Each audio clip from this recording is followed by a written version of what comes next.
이 시간 우리 같이 하나님 말씀 받겠습니다. 이 복된 시간 하나님께서 주시는 말씀은 시편 46편 1절부터 11절까지 말씀입니다. 하나님께서 주신 말씀은 시편 41편 1절부터 11절까지 말씀입니다.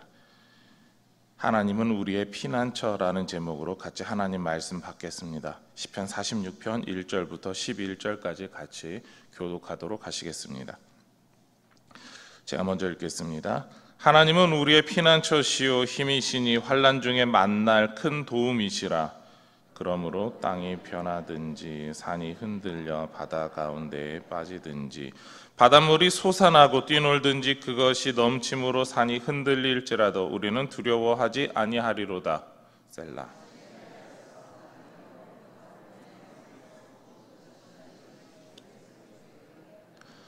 하나님이 그 성중에 계심에 성이 흔들리지 아니할 것이라. 새벽에 하나님이 도우시리로다. 문 나라가 떠들며 왕국이 흔들렸더니 그가 소리를 내심에 왕이 녹았도다.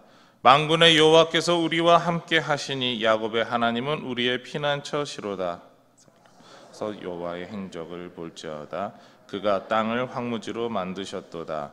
그가 땅끝까지 전쟁을 쉬게 하시며 활을 꺾고 창을 끊으며 수레를 불사르시는도다. 이르시기를 너희는 가만히 있어 내가 하나님 됨을 알지어다. 내가 문 나라 중에서 높임을 받으리라. 내가 세계 중에서 높임을 받으리라 하시도다. 같이 읽겠습니다. 만군의 여호와께서 우리와 함께 하시니 야곱의 하나님은 우리의 피난처시로다. 셀라. 네, 오늘 우리가 읽은 이 시편 말씀에서 반복되는 그런 단어 혹은 우리 표현이 있습니다. 그것은 하나님께서 우리의 피난처가 되신다라는 말입니다. 그리고 1절에서 조금 이 하나님은 우리의 피난처신데 라고 하면서 조금 다른 표현이 함께 들어가 있습니다. 1절 말씀을 보시겠습니다. 하나님은 우리의 피난처시요 힘이시니 환난 중에 만날 큰 도움이시라. 하나님께서 우리의 피난처가 되신다라고 하는 그것은 확실한 사실이다라는 것입니다. 그리고 하나님께서 우리의 힘이 되시며 환난 중에 우리를 돕는 가장 큰 도움이시다라고 이야기를 하고 있는 것이죠. 피난처라고 하는 것은 어떤 특정한 상황에서 우리를 보호해 줄 수 있는 장소를 말합니다. 예를 들면 이런 것이죠. 북한의 김정은은 전쟁이 났을 때 자신의 목숨을 보호하기 위해서 지하 100m 이상의 깊이에 벙커를 팠다고 합니다. 그리고 우리나라도 마찬가지죠. 비상 상황이 되면 대통령이 직무를 보기 위한 그 벙커가 지하에 있고 그곳에서 웬만한 업무를 처리할 수가 있습니다. 또한 바다를 누비는 선박이 해적을 만났을 때 대부분의 승무원이 숨는 장소가 있습니다. 해적들로부터 숨어서 도움을 줄 여러 군인들이 올 장소를 기다리게 되죠. 그것이 바로 피난처 혹은 세이프룸이라고 부르게 됩니다. 그런 피난처들의 특징이 있습니다. 위기 상황에서 사태가 해결될 때까지 숨어서 대기할 수 있는 장소다라는 것이죠. 그리고 그곳에 있기만 하면 모든 어려움이 저절로 해결되는 곳을 뜻하기도 합니다. 그렇다면 우리의 피난처 되시는 하나님께서는 우리를 어떻게 보호하실까요? 오늘 말씀을 통해서 우리가 한번 확인해 보고자 합니다. 오늘 고라 자손의 시, 또 다르게 표현한다면 구약시대 성가대의 찬양은 산이 바다에 빠져도 바다가 산을 덮쳐서 산이 흔들려도 괜찮다라고 이야기하고 있습니다. 하나님께서 우리의 피난처가 되시기 때문이다라는 것이죠. 이것이 2절과 3절의 핵심적인 내용입니다. 산과 바다가 만나는 것과 같은 그런 세상의 일들이 우리 가운데 종종 일어날 때가 있습니다. 이것을 우리가 혼돈의 모습이다, 가장 혼란한 모습이다라고 이야기를 하는데 바로 전쟁입니다. 이 전쟁의 모습이 바로 4절서부터 11절까지 해서 표현하고 있습니다. 전쟁의 상황이 닥쳤을 때 성벽을 적들이 둘러싸고 있는 그런 상황에서도 문제가 되지 않는다라고 오늘 말씀은 찬양하고 있죠. 왜냐하면 하나님께서 함께 하시기 때문입니다. 5절에서 하나님께서 함께 하시기에 성이 흔들리지 않음을 고백하고 있습니다. 그 이유는 5절 마지막에 이렇게 말하고 있습니다. 우리 5절 하반절 말씀을 보면 새벽에 하나님이 도우시리로다. 새벽에 대해 생각하면 우리는 하루의 시작이다라고 답할 것입니다. 그러나 유대인들에게는 아닙니다. 유대인들에게 하루의 시작은 해가 질 때입니다. 해가 질 때 하나님께서 주시는 휴식을 누림이 하루의 시작이다라고 유대인들은 말하는 까닭입니다. 그리고 실제로 그 이유는 창세기에서 하나님께서 저녁이 되고 아침이 되니 하루가 지났다라고 하는 그 표현에서 나오기 때문이다라고 이야기를 하죠. 그렇기 때문에 유대인들의 하루의 시작은 저녁입니다. 그렇다면 오늘 말씀은 유대인들의, 바로 이 이스라엘 백성들의 그런 상상을 생각한다면, 그런 시간 개념을 생각한다면 새벽이다라고 하는 것은 단순하게 우리가 이해하는 하루의 시작이구나가 아니다라고 하는 걸 우리는 알 수가 있습니다.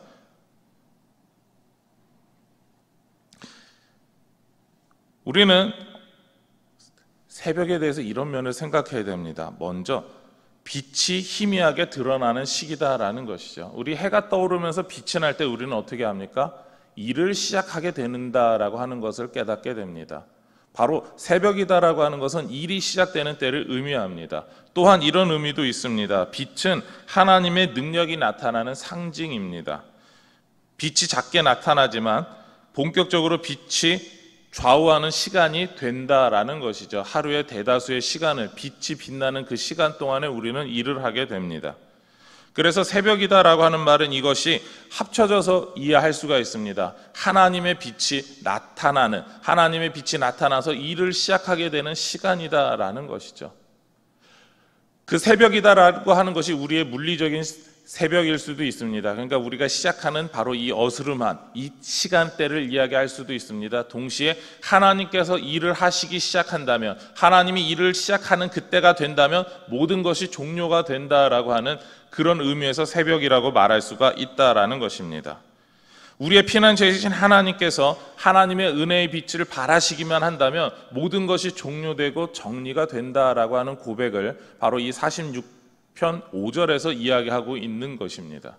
하나님께서 일을 시작하신다? 그럼 모든 것이 정리가 되니까 우리는 하나님을 높일 수밖에 없습니다라고 하는 것, 그것이 바로 이 고라자손의 시의 표현인 것이죠. 여러분의 삶에서 문제가 생기고 있습니까? 그 문제의 상황에 우리는 이렇게 말할 수가 있습니다. 하나님의 은혜가 나타나는 시간에 하나님의 은혜가 나타나기만 한다면 모든 것이 해결됩니다라는 것이죠.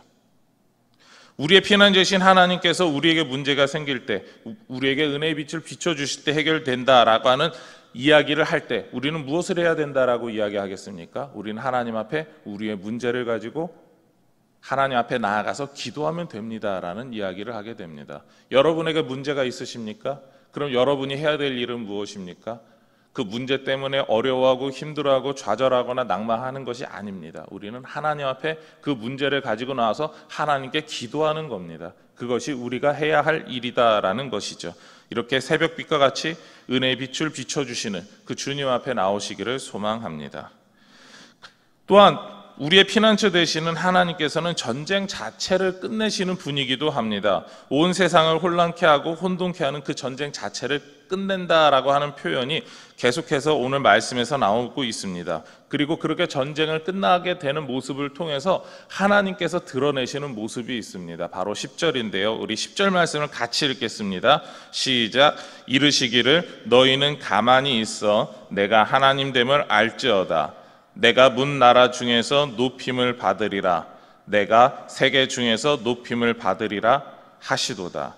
하나님께서 온 세상 가운데 하나님 되심을 스스로 선포하신다라는 것입니다. 여러 나라들이 하나님을 알고 하나님에 대해 높이게 된다라는 것이죠. 게다가 온 세계가 하나님을 알고 하나님을 높이는 자리에 나아가게 되는 것이죠. 이 모든 것이 전쟁을 끝내고 우리를 지켜주시고 보호하시는 하나님의 역사입니다.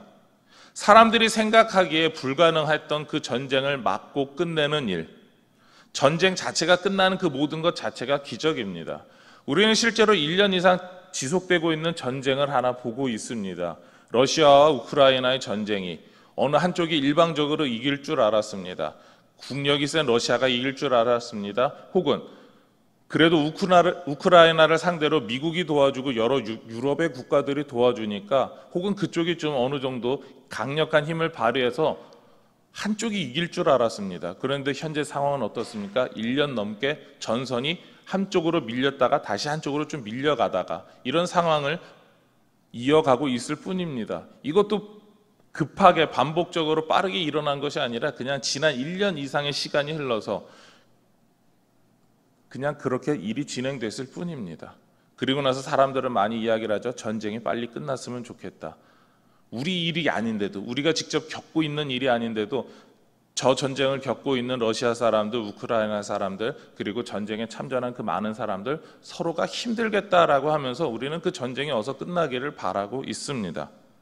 그런데 이것이 끝나는 것 자체가 누구의 역사고 누구의 방법이라고 이야기하고 있는 겁니까? 하나님께서 하시는 일이다라고 이야기를 하고 있는 것이죠. 그리고 무엇보다도 우리 가운데 역사하시는 하나님이 그 전쟁 자체를 신속하게 끝내신다라는 겁니다. 우리는 하나님께서 우리를 지켜주심과 보호하심의 역사를 누리고 있습니다. 동시에 세상이 이 하나님의 역사를 보고 여러 나라들과 온 세계가 하나님을 믿고 예수를 구주로 영접하게 될 것이다라고 하는 기대와 그런 해석을 할 수가 있습니다. 그러나 동시에 생각할 것이 있습니다. 어떤 나라들은 하나님께서 하시는 역사를 보면서도 여전히 하나님을 유일한 왕이시며 유일한 신으로 받아들이지 못한다라는 것이죠. 다윗의 시대에 혹은 솔로몬의 시대에 하나님에 대해서 높이고 영광 돌리는 이웃 나라들이 있었습니다. 그런데 그들은 어떻게 합니까? 그냥 다윗의 하나님이 높은 신이고 우리가 그 신에 대해서 찬양하고 높인다라고 이야기를 합니다. 심지어 성전에 건축할 백향목을 주었던 그 두로 왕도 그 정도로만 이야기를 합니다. 나도 하나님을 섬기는 사람이다. 나도 성전 건축에 동참해서 좋다라는 말은 하지 않습니다. 또한 가장 최근에 있었던 일로 이야기를 하면 1970년대에 이스라엘과 아랍 세계 간의 전쟁이 있었습니다. 6.1 전쟁으로 끝났었는데 그때 이스라엘이 승리했었습니다. 그 기적적인 일을 보면서 사람들이 하나님이 살아계시는구나 하면서 아랍 사람들이 하나님에게 돌아왔습니까? 아닙니다. 여전히 그들은 서로 분리되어서 싸우고 있고 알라가 높다, 하나님이 강대하시다라고 하는 당연한 말이 섞여가면서 서로 싸우고 있을 뿐입니다. 왜 그렇습니까? 하나님이 아무리 능력을 발하시고 역사하셔도 여전히 하나님을 찬양할 수는 있어도 하나님을 믿고 섬기고 하나님의 백성이 되는 것은 그만큼 더 어려운 기적입니다. 그렇지만 우리가 이야기할 수 있는 건 이거죠. 그럼에도 그런 일들이 벌어져도 높임을 받는 분은 누구십니까? 우리 하나님이십니다.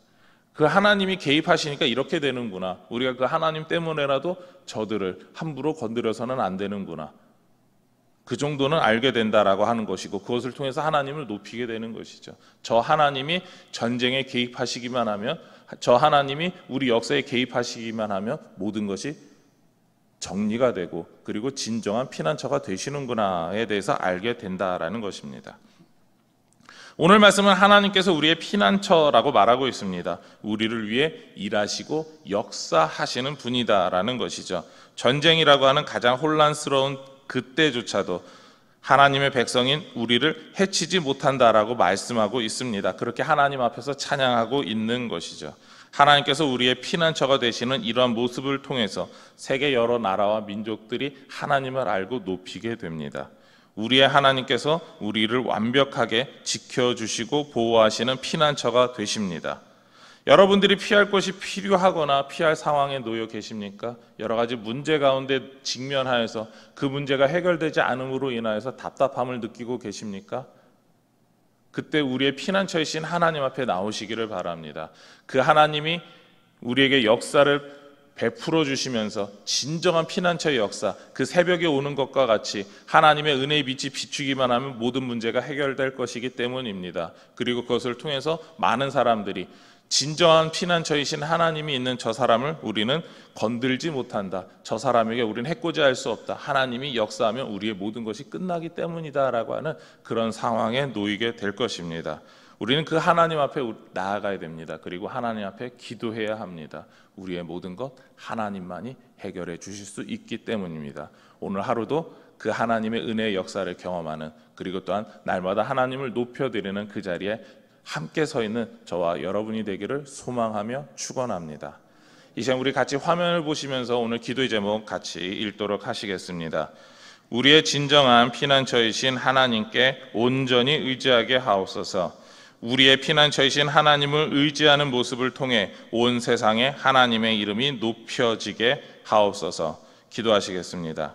하나님 감사합니다. 우리의 삶에서 살아가는 여러 가지 일들 속에서 많은 어려움을 경험하게 됩니다. 그러나 우리의 진정한 피난처이신 하나님을 의지하게 될 때 그러한 문제들이 해결되고 그러한 모든 문제들에게서 우리가 노임을 받게 되고 아버지 하나님 앞에서 우리는 찬양할 수 있게 됩니다. 그런 모습을 날마다 기대하며 그런 하나님이 역사하심을 경험했기에 이제는 우리가 흔들리지 않는 믿음 가운데 살아갈 수 있는 주님의 귀한 백성들이 되게 하여 주시옵소서.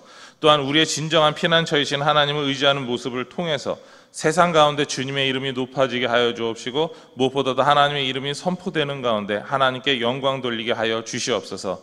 그리고 한 가지 더 바람이 있다면 그 모습을 통하여서 우리 하나님께서 구원하시기로 작정한 사람들이 우리의 모습, 하나님께서 역사해 주시는 그 모습을 통하여서 주님 앞에 돌아오는 은혜의 역사도 허락하여 주시옵소서. 이 모든 것 예수님의 이름으로 기도드립니다. 아멘.